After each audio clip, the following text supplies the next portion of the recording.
నాలాంటి love marriage కానీ, లేదా లవ్ అండ్ అరేంజ్డ్ మ్యారేజ్ కానీ చేసుకున్న తర్వాత, ఒక పిల్ల, బాబు లేదా పాప పుట్టిన తర్వాత ఫైనాన్షియల్ ఇష్యూ వచ్చిందంటే, అసలు మాలాంటి ఆడవాళ్ళు ఏమైపోతారో తెలుసా? దేవుడా! ఎందుకు కష్టాలన్నీ నాకే ఇచ్చావు చిన్నప్పటి నుంచి. కొంచెం వేరే వాళ్ళకి కూడా ఇవ్వచ్చు కదా! అనిపిస్తది.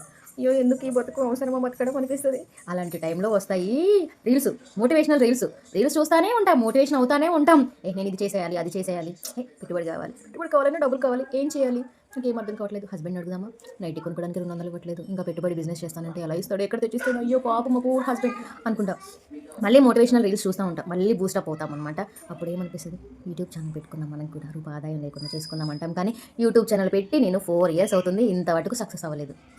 ఇది కూడా ఎప్పుడొస్తుంది బాగా ఆలోచన అంటే, బాగా ఫైనాన్షియల్ ఇష్యూ వచ్చినప్పుడు వస్తది. అరే డబ్బులున్నాయనుకోండి, బావ బయటికెళ్దామా? అది తిందామా? ఇది తిందామా? నాకు ఈ డ్రెస్ నచ్చింది, ఆ డ్రెస్ నచ్చింది. మా అమ్మకి ఒక 20,000 కావాలంట, మా తమ్ముడికి ఒక 10,000 కావాలంట అని చెప్పి అడుగుతాం. మాలాంటోళ్ళు.